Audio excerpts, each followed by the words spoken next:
자, 저희가 이제 고지가 얼마 안 남았죠? 처음에 30시간을 한다고 했을 때 되겠느냐 그런 이야기도 좀 들었고 괜찮겠느냐고 했는데 확실히 성도님들 안에 성령께서 계시나 봅니다.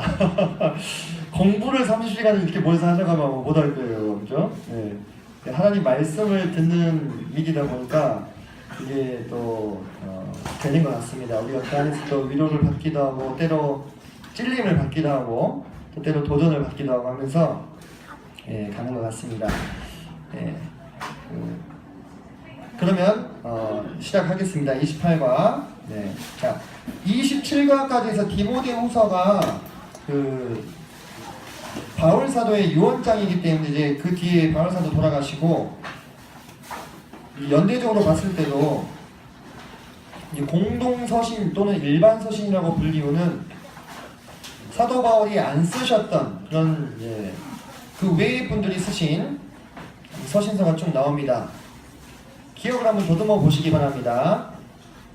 그 1차 전도 여행 때 그때 저희가 갈라디아서하고 야고보서를 했습니다. 야고보, 예수님의 동생 야고보, 그분이 쓰신 야고보서가 가장 초기에 기록된 서신서 중에 하나로 분류가 되기 때문에 공동 서신 중에서 그것은 이미 했어요. 그 나머지 히브리서, 베드로 전후서, 유다서, 요한 1, 2, 3서 이런 것이 이제 공동 서신으로 남아 있습니다.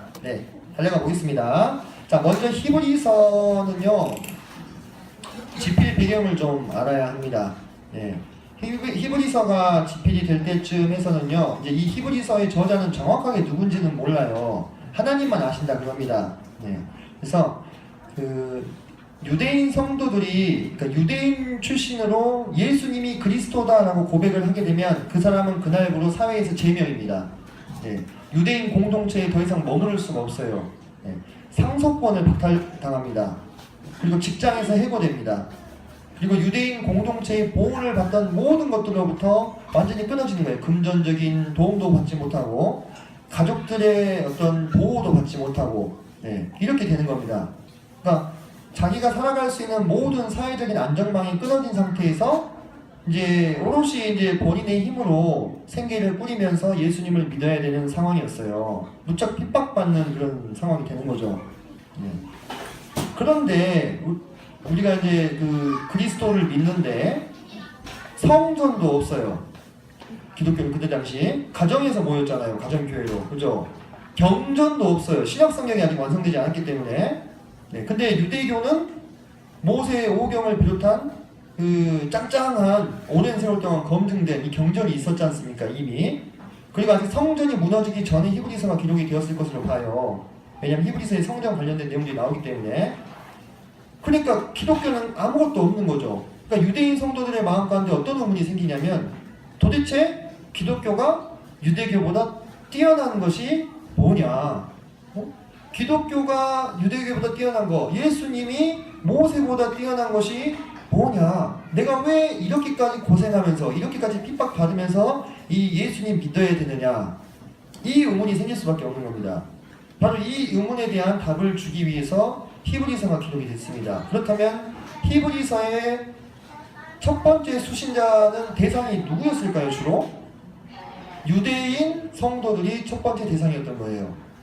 헬라인, 그때 당시 그러니까 이방인들, 어떤 율법적인 배경이 없는 그런 성도들 대상을 한 게 아니라 유대인 성도들 대상으로 쓰였습니다.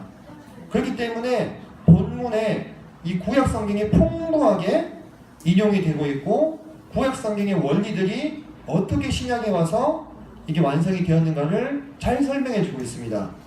그래서 아주 따라서 읽다 보면은 정말 놀랍습니다. 히브리서는.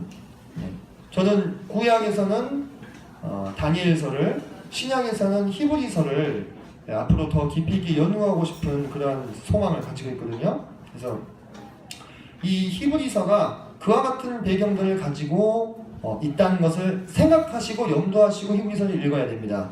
그렇기 때문에 히브리서를 이제 개관을 보시면 기독교 그리고 예수님이 유대교나 모세보다 무엇이 뛰어나냐면 계속 역사라고 있어요. 계속 그것을 증거하고 있거든요.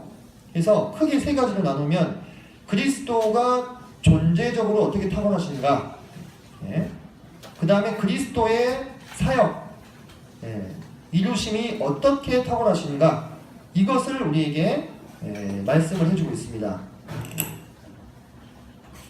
그래서 그리스도는 선지자보다 뛰어나다. 선지자라 하면 이 유대교 배경 있는 사람들 사이에서는 어떤 사람이에요? 아주 권위 있는 사람이에요. 거룩한 사람이고 하나님께 쓰임받은 사람이잖아요. 근데 그 선지자보다 예수님이 더 뛰어나다 이렇게 얘기하는 거예요. 그 다음에 예수님은 천사보다도 더 뛰어나다 이렇게 말씀하고 계시고, 그 다음에 심지어 예수님은 누구보다 더 뛰어나다? 모세보다도 더 뛰어나다. 그러면서 여호수아도 잠깐 나옵니다. 여호수아가 안식을 주지 못하였기 때문에 그 이후에 우리가 또 이렇게 예수님을 통해서 안식을 받게 된다 이렇게 하면서 모세나 여호수아보다도 더 뛰어난 분이 누구시다? 우리 그리스도이시다 이렇게 이야기를 우리에게 하고 있습니다. 자, 그러면서 참 우리가 히브리서도 옆에 펴놓으셨나요? 교재랑 옆에 히브리서가 신약성경 354페이지입니다.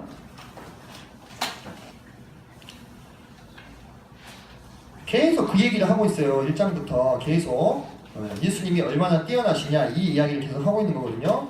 그러면서 2장 14절 보면은 2장 14절 자녀들은 혈과 육에 속하였음에 그도 또한 같은 모양으로 혈과 육을 함께 지니심은, 그래서 그는 예수님을 말하는 겁니다. 죽음을 통하여 죽음의 세력을 잡은 자 곧 마귀를 멸하시며 또 죽기를 무서워함으로 한평생 매어 종노릇하는 모든 자들을 놓아주려 하심이니. 자, 지금 우리가 떠올려야 되는 게 있습니다. 무슨 사건? 선악과 전투를 떠올려야 돼요. 그때 아담의 범죄 이후로 모든 사람이 무엇의 종이 됐어요? 죄와 사망의 이 권세 아래 놓이게 됐잖아요. 그죠? 그런데 예수님께서는 죽음을 통하여 죽음의 세력을 잡은 자 곧 마귀를 멸하신다 이렇게 나왔습니다. 죽음을 통하여서, 그리고 죽기를 무서워함으로 한평생 매어 종로로 다니는 모든 자들을 놓아주셨어요. 예수님이 죽으셨지만 죽음에 매여 계셨어요. 3일 만에 부활하셨잖아요. 첫 열매로서 그 모습을 우리에게 예표로 보여주면서 이제 예수님을 믿는 너희들도 마찬가지로 더 이상 죽음의 종로로 탈 필요가 없다.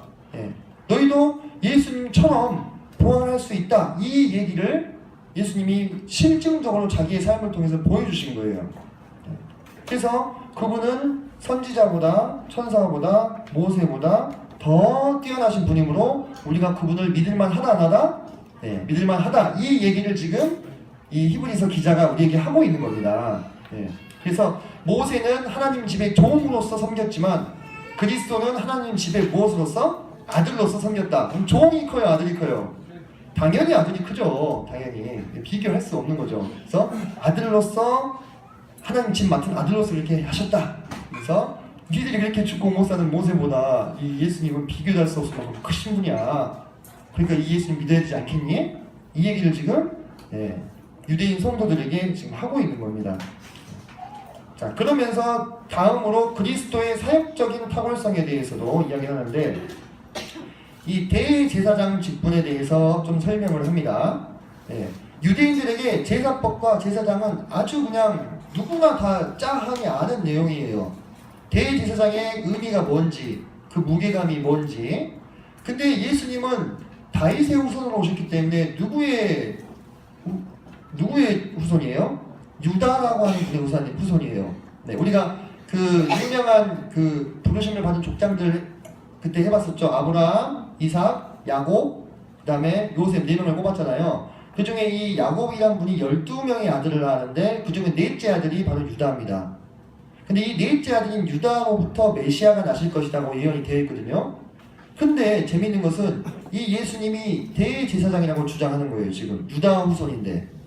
근데 제사장은 누구만 될 수 있어요? 레위의 후손만 제사장이 될 수가 있어요. 그러면 어떻게 예수님이 대제사장이 되실 수 있느냐, 요걸 설명을 하는 거예요. 상당히 장황하게. 멜기세덱이라는 사람까지 막 나오죠. 그죠? 네. 그래서 예수님은 아브라함이 멜기세덱이라고 하는 왕이 있어요. 예루살렘 왕이었어요. 이 왕에게 예물을 바쳤다. 근데 그때 아브라함 이 허니춤에는 아직 태어나지 않은 누구도 있었다는 거예요. 레위가 있었다는 거예요. 왜냐면 아브라함이 이삭을 낳고 이삭이 야곱을 낳고 야곱이 레위를 낳으니까 그 레위는 이미 누가 허니춤에 있었다는 거예요? 아브라함의 허니춤. 그러면은 아브라함이 예물을 바친 것은 누가 바친 것 같다. 레위가 바친 것과 같다. 그러면은 작은 자가 큰 자에게 제물을 바치는 거예요. 그죠? 예. 레위가 예물을 바치는 그 멜기세덱의 라인을 따라서 반차, 계통 이런 말도 있는데 우리 익숙하지 않으니까 쉽게 해서 라인을 합시다. 그 라인을 따라서 된 대제사장이 누구냐? 예수님이라는 거예요. 그럼 예수님은 레위 지파의 후손들인 대제사장보다 어때요? 더 뛰어나다는 거예요. 왜? 레위가 제물을 바쳤던 그 라인 따라서 대제사장이 됐으니까. 예? 그래서 이 멜기세덱이라는 예루살렘 왕은 시작도 없고 끝도 없고 하나님과 방불한 존재다. 이렇게까지 얘기를 합니다. 그래서 그 라인을 따라서 이 제사장이 된 예수님은 얼마나 높으시겠냐? 이렇게 얘기를 하는 거예요. 자, 이 유대 성도들은요, 이 히브리서의 그 구절들을 읽을 때 정말 마음에 많은 감사와 감동이 됐을 거예요. 아, 그렇구나. 우리 예수님이 레위 후손만 될 수 있는 대제사장들보다도 더 뛰어난 직분을 받으신 분이었구나. 네, 그 사실을 마음 가운데 생각하면서 감사가 되었을 겁니다. 그들이 지금 처해 있는 상황은 너무나 비참한 현실이지만 그들이 부여잡고 있는 예수님이 어떤 존재인지를 이 히브리서 기자가 풍부한 구약의 모습들을 가지고 풀어주고 있는 겁니다. 자, 히브리서 5장 6절 한번 보실까요? 5장 6절. 거기 그 얘기예요. 지금 5장 6절 보면은 내가 영원히 멜기세덱의 반차를 따르는 제사장이라 이렇게 얘기하셨죠. 그죠? 네. 이 말씀이요 시편 9절에 나와요. 시편 9절에. 네. 그러니까 이것도 예언인 거죠. 예수님에 대한. 그래서 어떻게 레위 지파가 아닌 예수님이 대제사장 직분을 받을 수 있느냐에 대해서 해결책을 제시하는 거예요. 네. 혈통적으로도 뭐 전혀 하자가 없다. 네, 이 얘기를 하시는 겁니다. 네. 자, 그러면서 예수님께서 맺은 언약은 새로운 언약이다. 새로운 언약. 네, 새로운 언약인데 이 옛 언약은 우리가 시내산 언약 기억나시죠? 시내산에서 그 하나님과 이스라엘 백성들이 언약을 맺잖아요. 그죠? 계약이 각각 있었죠. 그 옛 언약에서는 이 이스라엘 백성들은 을로서 각 대신 하나님을 섬기고 영광스럽게 할 의무가 있었잖아요. 그죠? 그리고 그분이 주신 율법을 준수하고 제사를 지내고. 그죠? 근데 이 대제사장 대신 예수님을 통해서 새롭게 뭘 맺었다고요? 네, 새로운 언약을 맺게 되었다. 네, 근데 그 새로운 언약은 무엇이냐? 하나님을 알고 하나님께서 더 이상 죄를 기억하지 않게 되는 그와 같은 언약을 맺게 된 거예요. 네. 자, 봅시다. 처음에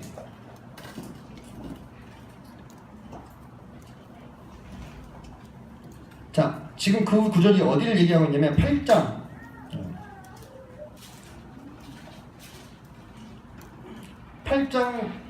8절부터 13절까지 그 내용을 지금 제가 이야기한 거거든요. 8장 8절부터 13절. 자, 거기 보면은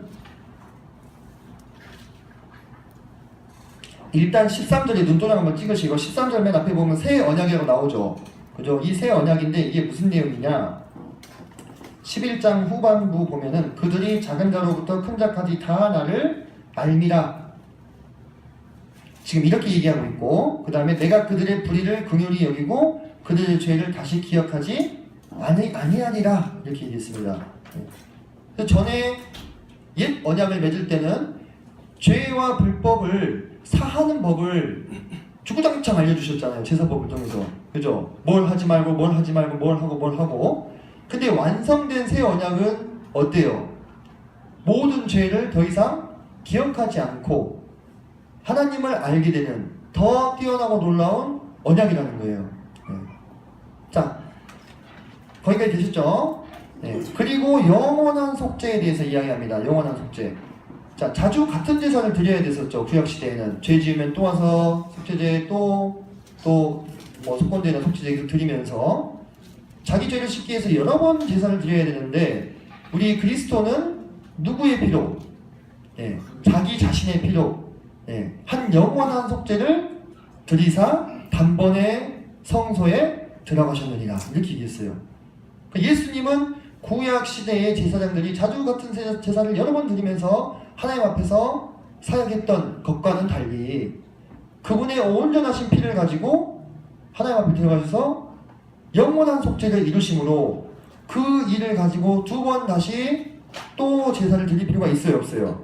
없어요. 그러면 예수님이 하신 일이 구약의 대제사장과 제사장들보다 어때요? 얼마나 더 탁월해요? 엄청나게 탁월한 거잖아요. 그죠? 대제사장은 최소한 1년에 한 번씩은 대속죄일날 제사를 지내고 지성소에 들어가야만 하는 거예요. 몇천 년 지났으면 몇천 번 드린 거잖아요. 그죠? 근데 예수님은 단번에 끝내신 거예요. 그러니까 이 예수님이 하신 일이 얼마나 더 위대하냐. 구약 성경과 비교했을 때 그 얘기를 하신 거예요. 그러면서 너희가 믿는 이 예수님이 바로 그런 분이다. 그런 분이다. 그렇기 때문에 우리가 그분을 굳게 잡고 흔들리지 말아야 된다는 얘기를 10장에서 공부하고 있습니다. 10장 23절 보면은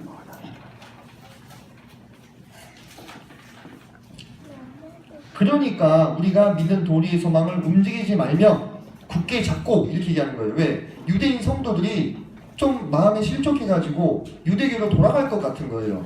다시 성전도 있고 경전도 있고 뭔가 거룩한 것이 있는 것 같아 보이는. 그런데 이 히브리서의 저자는 우리가 믿는 주님이 이와 같이 존재적으로도 사역적으로도 유대교와 비교할 수 없이 뛰어나신 분이니까 우리가 믿는 바를 움직이지 마라. 그죠? 소망을 움직이지 마라. 이렇게 얘기하면서 그 10장 25절에 모이기를 피하는 어떤 사람들의 습관과 같이 하지 말고 오직 권하여 그날이 가까움을 볼수록 더욱 그리하자, 더욱 모이자 이 얘기를 하는 겁니다. 그런 배경들을 쭉 흐름을 생각하시면서 보시면 됩니다. 우리도 오늘날 마찬가지죠, 그죠? 비슷한 상황일 거예요. 힘들고 어려운 시대상 속에서 신앙하는 것이 사실상 제 짧은 소견으로는 앞으로 더 어려워지지 않을까 싶습니다. 10년 뒤, 20년 뒤에 그때 아마 큰일 없으면 우리 모두 생존해 있을 거 아닙니까? 그죠? 근데 그때는 지금보다 더 주님 섬기기가 어려워졌으면 어려워졌지 쉽진 않을 거예요. 그때 우리가 이 말씀을 기억할 필요가 있겠죠. 우리 모두가요. 그죠? 왜냐면 주님 섬기기 더 어려워진 만큼 주님 오실 날이 더 가까워 있는 시점이기 때문에 그럴 것입니다. 자, 그러므로 우리에게 무엇 하라 이렇게 얘기하고 있습니다. 그래서 방금 읽었죠? 소망을 움직이지 말고 굳게 잡아라. 모이기를 힘써라. 그러면서 우리에게 모범이 되는 사례를 보여주고 있는 거예요.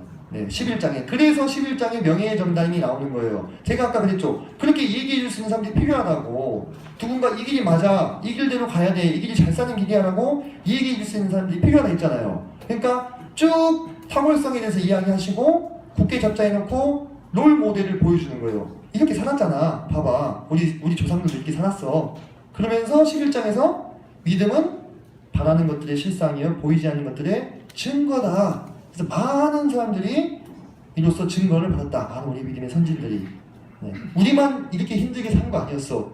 우리만 이렇게 힘들게 신앙생활 한 거 아니었어. 우리 앞서 많은 사람들이 비록 눈앞의 현실은 보기 힘들고 어려웠지만 믿음으로 그 현실을 뛰어넘어서 극복하고 하나님 섬긴 거야. 이 얘기를 지금 하고 있는 거예요. 11장을 통해서. 명예의 전당이 쭉 나오고 12장에 가시면 다시 그러므로 무엇 하라 이렇게 했죠. 12장 2절 보시면 믿음의 주요 온전케 하시는 이인 예수를 바라보자 이렇게 얘기했어요. 그러니까 제가 그런 얘기도 했죠. 우리가 사람 보는 신앙하면 금방 지친다고 실망한다고. 그래서 나는 바울에게, 나는 아볼로에게, 나는 그리스도에게 이런 얘기하면서 막 이렇게 성도들이 나뉘었잖아요. 그죠? 그에 대해서 우리가 사람 보는 신앙하면 사람은 사람이기 때문에 틀림없이 실수할 수밖에 없고 실망할 수밖에 없다. 사람 바라보고 우리가 신앙하는 거 아니다. 바로 여기서 말씀하고 있는 것처럼 믿음의 주요 온전케 하시는 이인 예수 그리스도를 바라보면서 바라보면서 신앙을 해야만 우리에게 당한 경주를 다 감당할 수 있는 것입니다. 자, 그러면서 이제 기타 여러 가지 제언들을 이렇게 주고 히브리서를 마감을 하고 계시죠. 특히 형제 사랑하기를 계속하고 손 대접하기를 힘쓰다.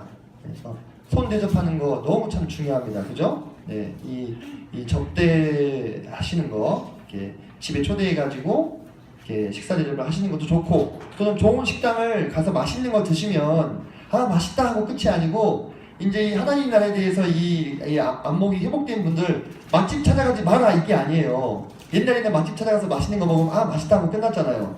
근데 이제 무슨 생각을 하냐면 이 맛있는 거 우리 성도들도 같이 먹으면 좋을 텐데, 이 생각을 하는 사람이 하나님 나라에 대해서 눈이 떠진 사람인 거예요. 그죠? 네, 그래서 제가 우리 박태준 형제님이 추천해 주셨다고 하는 그 우렁이 쌈밥집을 며칠 전에 갔다 왔는데 진짜 맛있더라고요. 네, 진짜 맛있어요. 네.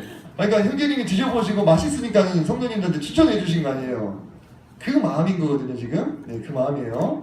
네. 그러니까 뭘 하든지 그렇습니다. 우리가 그리스도인이 주님 위해 살아야 된다고 해서 여행도 가지 말고 밥도 먹으러 가지 말고 그러는 게 아니고, 좋은 곳을 알면 이제 어떻게 바라보면 된다고요? 우리 성도님들이 여기 와서 함께 쉬면 참 위로가 될 텐데 라는 생각까지 나아가자는 거예요. 네, 그래서 같이 초청해가지고 같이 가고 쉼을 누리면서 교제도 하시고, 그게 잘 사는 삶이고, 그게 하나님 나라를 향해서 눈이 떠진 삶.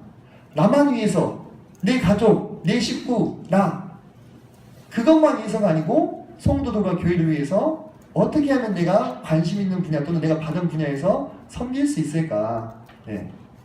나눌 수 있을까.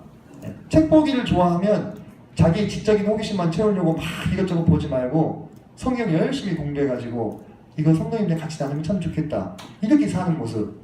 그죠? 네. 봉사하시는 게 좋으면 누구 도와주고 섬기는 게 좋으면 성도들 돕고 교회 도우면서 기쁨을 누리고, 누가 안 봐도 그냥 모을려 와서 교회 한번 청소해놓고 가고, 이런 게 다 뭡니까? 다 주님 섬기는 삶이고 하나님 나라를 향해서 눈이 떠져 있는 삶인 거죠.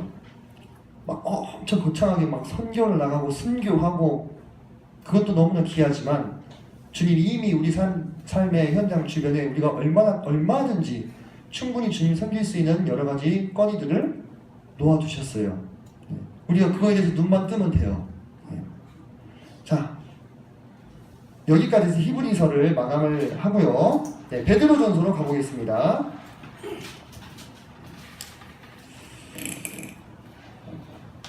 네, 베드로전서를 쓰신 베드로 사도는 아마 이제 한 AD 64년, 65년 뭐 이쯤 이렇게 쓰셨다고 보는데, 이때가 언제냐면 제가 아까 말씀드렸죠.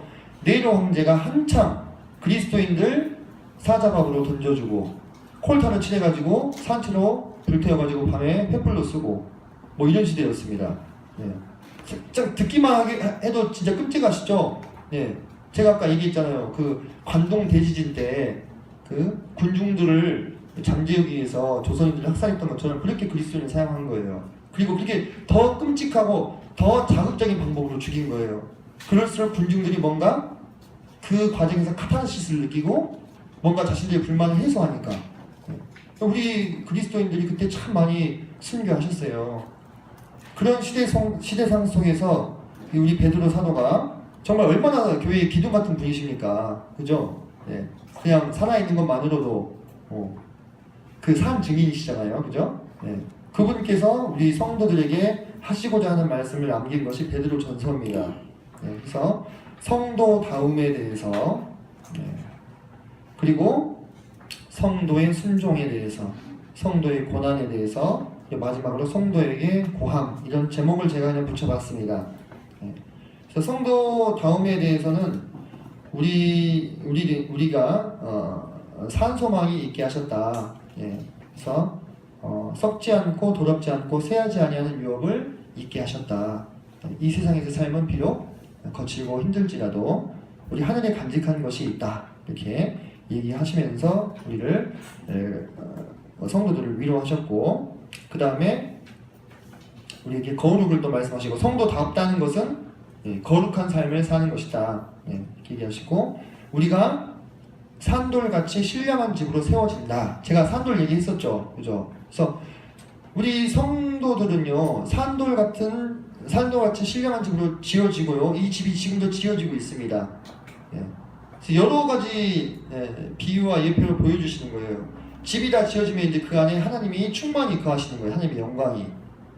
성막이 다 만들어졌을 때 그 안에 하나님의 셰카이나 영광이 충만하게 거했던 것처럼, 성전이 완공되고 헌당되었을 때 거기에 하나님께서 충만하게 거하셨던 것처럼 우리 교회가 산돌로서 세워지고 있는데, 이 집이 완공이 되면 이제 이 안에 하나님의 영광이 충만하게 거하게 되는, 그와 같은 건축 재료로서 우리를 비유하고 계시는 것입니다. 자, 그러면서 우리에 대해서 아주 잘 알려진 그 말씀 구절을 주셨죠. 그러나 너희는 택하신 족속이요 왕 같은 제사장들이요 거룩한 나라요 그의 소유된 백성이다. 아멘. 우리가 그와 같은 사람들이 된 겁니다. 예. 택하신 족속이요 왕 같은 제사장. 이스라엘에서의 제사장의 위치는 참 왕과 방불한 그러한 위치였거든요. 예. 그렇게 우리가 하나님을 예배하기 시는 자들로 부르심을 받았고, 그죠? 예. 거룩한 나라가 되었다. 예. 제가 그랬잖아요. 우리가 하나님의 나라라고. 우리가 하나님의 백성이며, 우리가 하나님의 영토며, 우리가 하나님의 법을 받았으면 우리가 하나님의 나라라고. 예. 여기서도 이렇게 사도 베드로가 확증시켜주고 있는 것입니다. 자, 그러면서 성도들의 고난에 대해서 참 그런 상황이었어요. 죄송합니다. 그 전에 성도의 순종에 대해서 얘기하는데, 참 놀라운 이야기를 하는데, 인간의 모든 제도를 주를 위하여 순종하되 이렇게 얘기합니다. 예. 그때 당시 분위기가 어쨌다고요? 지금 인간 정부가, 세상 나라가 하나님 나라를 막 죽이고 있는 그런 시대상이었어요. 그 네로의 박해가 시작되기 직전 또는 진행되는 중 의견이 분분합니다. 왜 이 베드로서가 언제 쓰였을까에 대해서. 하지만 그 어간이었어요. 네. 비록 시작이 안 됐다 할지라도 사회적인 분위기가 그리스도인들에게 우호적이지 않던 때였어요. 근데 인간이 세운 모든 제도를 주를 위해서 순종하나 이렇게 했습니다. 단서가 있어요. 단서가 뭐예요? 주를 위해서예요. 주를 위해서. 만약에 우리가 동성애 합법화나 차별금지법이 통과돼도 인간의 모든 제도를 따라야 될까요? 주를 위해서라고 하는 이 전제 조건을 잘 생각하시기 바랍니다. 주를 위해서. 그것이 주를 위한 길이 아니잖아요. 더 이상 복음 전하지 말아라. 어떤 사상을 강요하지 마라. 그건 주를 위한 것이 아니죠. 그죠? 예. 주님의 말씀을 넘어가는 선이 아니면 우리가 최선을 다해서 인간의 제도를 따라야 됩니다. 그런데 주를 위해서라는 전제 조건을 넘어가게 되면 우리는 하늘의 법을 따라야 되는 하늘 시민인 거예요. 왜? 우리의 시민권은 하늘에 있으니까. 네. 하늘에 있으니까. 만약에 이것이 앞뒤 없이 다 따라가는 것이라면 저기 북한에 있는 지하교회나 다 그런 것들은 위법한 거죠. 그죠? 네. 근데 그게 아니잖아요. 그죠? 네. 자, 그러면서 선을 위해서 고난 받을 것을 말씀을 하시고, 3장 17절에 선을 행함으로 고난을 받는 것이 하나님의 뜻일진데 이렇게 얘기했습니다. 선을 행함으로 고난을 받는 것이 하나님의 뜻이다. 우리가 고난을 피하는 것이 하나님의 뜻이 아니고 선을 행함으로 고난을 받는 것이 하나님의 뜻이다 했어요. 참 눈여겨보셔야 될 것 같습니다. 선을 행함에 있어서 어찌 어려움이 따르지 않겠느냐고 제가 말씀드렸는데요. 그 하나님이 아름답게 보시는 마음이에요. 왜? 그게 하나님의 뜻이니까요. 우리가 하나님 사랑한다고 고백하고 하나님 사랑한다고 찬양하면서요, 하나님 뜻을 따르지 않는 것은요, 이거는 이율배반적인 거예요. 그죠? 눈물 흘리면서 하나님 사랑한다고 찬양해놓고 뒤돌아서는 죄 짓고 자기 하고 싶은 대로 마음대로 산다면 이중적인 삶이 되는 거죠.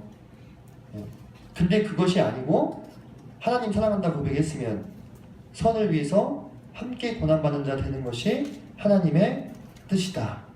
그러면서 악을 행해서 고난받는 것보다 낫다. 이렇게 사도 베드로가 이야기하고 계십니다. 그러면서 이 고난에 대해서 어떻게 얘기하냐면, 그리스도께서 이미 육체의 고난을 받으셨으니 너희도 같은 마음으로 갑옷을 삼으라 하고 4장 1절에 말씀하고 계십니다. 이게요, 고난을 이기는 비결이에요. 4장 1절이. 그러니까 우리에게 고난이 왔을 때 우리가 이렇게 생각이 돼요. 진짜 힘들다 죽겠다. 주님 제 기도 안 들으십니까? 물론 이렇게 얘기할 수 있습니다. 네. 고난이라는 것은 힘들잖아요. 누가 고난을 원하겠어요. 근데 우리가 이제 하나님 나라에 눈이 뜨인 사람들은 이러한 관점을 가져야 됩니다. 주님도 고난을 받으셨지. 주님도 이 땅에서 눈물을 흘리셨지. 주님도 이 땅에서 배척 받았지. 사람들에게 아무도 예수님 좋아하지 않았잖아요. 많은 사람들이. 우리 주님도 피 흘리셨지. 그 주님을 바라보면서 고난, 그 주님의 본으로 내 갑옷을 삼으라는 거예요. 고난을 견딜 수 있는. 네. 그러니까 우리가 고난을 극복할 수 있는 것은요, 내 의지로 안 됩니다. 내 의지로 될 것 같으면 그게 고난이겠어요? 그렇지 않죠. 내 인내심과 막 아득바득 어금니를 꽉 깨물고 이겨나가는 그런 것이 아니고, 우리 주님의 본을 우리 갑옷 삼아서 고난을 감당하는 거예요. 견디는 거예요. 그 갑옷으로. 자, 그러면서 성도들에게 불시험 오는 것을 이상한 일 당하는 것처럼 생각하지 마라 이렇게 얘기했습니다. 4장 12절이요. 너희를 연단하려고는 불시험 당할 때 이상한 일 여기는 거 여기지 말고 오히려 그리스도의 고난에 참여하는 것으로 즐거워하라. 그러니까 이런 사람들은요, 세상에 감당할 수가 없는 사람인 거예요. 예. 세상에 감당할 수 없는 사람. 예. 그래서 뱉어내는 거예요. 세상 나라가. 예. 아니, 고난을 주는데도 기뻐하고 즐거워해 버리니까 어떻게 하겠어요? 죽인다고 해도 막 죽이라고 하는데. 그 초대교회 시대에 그리스도인들이 그랬거든요. 예. 너 예수님 부인하기만 하면 살려준다. 근데 차라리 그냥 죽이시오 하고 그냥 죽었어요. 그냥 뭐 다른 토 달지 않고. 그러니까 그 모습에 감동이 돼가지고 그 그리스도인의 최후를 보면서 이거 뭔가 있다. 이상하다 이거. 뭔가 있다. 해가지고 그리스도인을 핍박하는 사람들이 다시 구원받고 그리스도인 되고, 그런 일이 비일비재했어요. 초대교회에. 자, 그러면서 성도들에게 고하고 있죠. 네, 성도들에게 장로들에게는 약물의 본이 되어라 이렇게 얘기했고, 젊은 자들에게는 겸손하고 순종하라 이렇게 권하고 있습니다. 그러면서 마귀를 대적하라 이렇게 5장 9절에서 이야기하고 있습니다. 그가 너희 대적 마귀가 우는 사자같이 조조다니며 삼킬 자를 찾는다 이렇게 얘기했죠. 그래서 어떤 분은 여기를 그렇게 주석하시기도 해요. 이 우는 사자를 이 그리스도인들을 사자밥으로 던져줬잖아요. 그 모습들을 상기하시면서 썼을 수도 있다 이렇게. 실제로 굶주린 맹수들에게 경기장에서 이 그리스도인들을 밥으로 줘서 그걸 오락거리로 삼았었습니다. 그런 것들을 염두에 두시고 쓰셨을 수도 있다 이렇게 얘기하시는 분들도 있었습니다. 그래서 그런 어려운 시대상 속에서 참 하나님에 대한 믿음을 저버리지 않도록 계속 강권하시는 성경이 베드로 전서였고요. 자, 베드로 후서는 이제 또 이 베드로의 유언장이라고 불립니다. 이 베드로 후서도 마찬가지로 이 베드로 사도가 돌아가시기 직전에 쓰셨던 책입니다. 참 그런 것들을 생각하면 이 성경의 무게감이 좀 달라져요. 마지막에 쓰셨다는 것을 생각하면. 그래서 이 사도 바울이나 사도 베드로나 마찬가지인데 유언장인데 이렇게 비관적이거나 자조 섞인 어떤 고백이나 그런 것은 전혀 찾아볼 수가 없어요. 심지어는 자기 자신을 동정해달라는 그런 유의 어떤 문장도 하나도 없어요. 이 베드로의 유언장이라고 이게 불리니까 알지, 베드로서 내용만 읽어서는요, 정말 이분이 마지막에 가시기 전에 쓰는 것이 맞아? 싶을 정도로 마지막까지 온통 머릿속에 그냥 교회의 생각밖에 없어요. 교회의 생각, 성도 생각. 자, 크게 네 가지로 볼 수 있는데, 부르심과 택하심을 붙게 하라. 그 다음에 그리스도의 영광에 대한 예언, 영광과 예언, 그 다음에 거짓 선생을 주의하라. 그 다음에 말세의 징조에 대해서 이야기하고 있습니다. 제가 아까 얘기했던 그 영지주의라든지 이런 내부의 적들이 점점 더 활기를 치고 있는 그런 상황이었습니다. 그래서 이 베드로후서에 보면은 이 베드로 사도가 그 사건을 추억합니다. 우리가 변화산 사건 한번 들어보셨죠, 그죠? 예수님께서 그 재림의 영광의 모습으로 변화된 사건을 이야기하면서 그때 이제 그 하나님께서 친히 이 아들에 대해서 증언하시기를 이는 내 사랑하는 아들이요 내 기뻐하는 자라 하실 때 그가 하나님 아버지께 존귀와 영광을 받으셨다. 그래서 내가 이 소리를 친히 들었다, 친히 봤다, 이렇게 그리스도에 대해서 증언하고 있는 것을 보게 됩니다. 네, 그러면서 거짓 선생들을 주의할 것을 끝까지 말씀하시고 말세의 징조를 이야기하십니다. 말세의 징조는 우리가 주님의 재림을 믿는데 하도 오랜 시간이 지나다 보니까 그냥 만물이 창조될 때와 같이 그냥 있다 이렇게 얘기를 하는 사람들이 있다고 했어요. 그때나 지금이나 마찬가지죠, 그죠? 네. 3장에 보시면 3장 4절에 노수합니다. 주께서 강림하신다는 약속이 어디 있느냐? 조상들이 자노로부터 만물이 처음 창조될 때와 같이 그냥 있다. 이렇게. 근데 그들이 그것이 하나님 말씀을 일부러 잊으려고 하는 것이다. 이렇게 얘기하면서 말세에 12절 보면은 그날에 하늘이 불에 타서 풀어지고 물질이 뜨거운 불에 녹아지려니와 13절 우리는 그의 약속대로 의가 있는 곳인 새 하늘과 새 땅을 바라보도다. 죽음을 앞두고 계시는데 소망과 희망을 이야기하고 있는 이 모습, 이것이 어떻게 보면 신앙인으로서 이 완성된 경지에 도달한 그런 분들의 고백이 아닌가, 참 그런 생각도 개인적으로 좀 해봤습니다. 자, 그래서 디모데후서나 베드로후서가 둘 다 우리가 유언장이잖아요. 근데 둘이 비교했을 때 공통점들이 많이 있어요. 유언장인데 소망과 격려가 넘친다는 거, 유언장임에도. 그리고 두 책 모두 성경의 영감성을 언급하고 있습니다. 그래서 결국은 우리 성도를 살리는 것은 말씀이에요. 시대가 어려워지면 어려워질수록, 어두워지면 어두워질수록 우리는 말씀밖에 없는 거예요.